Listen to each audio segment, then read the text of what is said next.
আসসালামু আলাইকুম। আশা করি সবাই অনেক ভালো আছেন। যে পেশেন্টকে মূলত দেখতে পাচ্ছেন, উনার ২ বন্ধু আমাদের এখান থেকে গাইনোকমাস্টিয়া সার্জারি করে গিয়েছে। তাদের রেজাল্ট দেখে পরামর্শ নিয়ে উনি আমাদের এখানে করতে এসেছে। যেহেতু আমাদের এখানে এসেছে এবং তাদের রেজাল্ট দেখেছে, আমি এটুকু বলতেই পারি, অবশ্যই ভালোই দেখেছে। কেননা আমাদের এইখানে তো আসলে অপারেশন করে কেউ পরবর্তীতে যোগাযোগ রাখে না। সেই কারণে আমরা পরবর্তী ২, ৪, ৫ বছর পরে রেজাল্টটা দেখাতেও পারি না। উনি যেহেতু তাদেরটা দেখে এসেছে, তার মানে অবশ্যই তার ভালো লেগেছে বিধায় এখানে এসেছে। আপনারা যারা অপারেশন করতে চান, তারা অবশ্যই চেষ্টা করবেন সরাসরি রেজাল্ট দেখার। আপনাদের পরিচিত কেউ না থাকলে আমাদের ক্লিনিকে আসবেন। আমাদের রোগী থাকে, অনেক সময় দেখাতে আসে, ড্রেসিংয়ে আসে। তাদেরটা সামনাসামনি দেখবেন।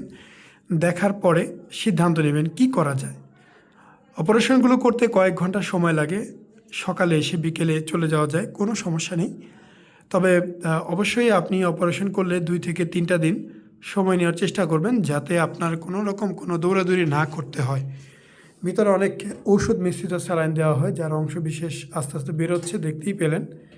সো এটা পরিপূর্ণ বেরোতে, বুক সমান হতে, ঠিক হতে একটু তো সময়ের ব্যাপার, একটু সময় লাগে। তবে আস্তে আস্তে ঠিক হয়ে যায়। অপারেশন করলে ২, ৪, ৬ মাস সব কিছু ঠিক হতে সময় লাগবে, এই আইডিয়াটা রেখেই আগাতে হবে।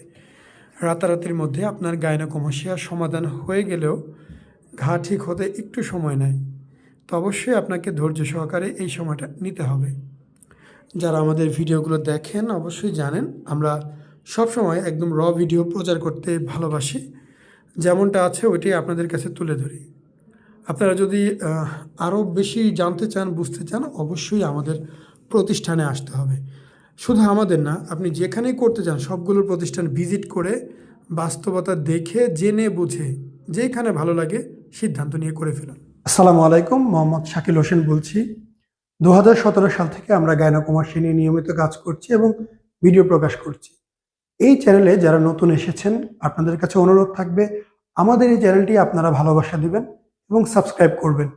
এবং যারা অলরেডি সাবস্ক্রাইব করেছেন তাদেরকে অসংখ্য ধন্যবাদ। আপনারা কমেন্টের মাধ্যমে আপনাদের মতামত জানাবেন। ধন্যবাদ।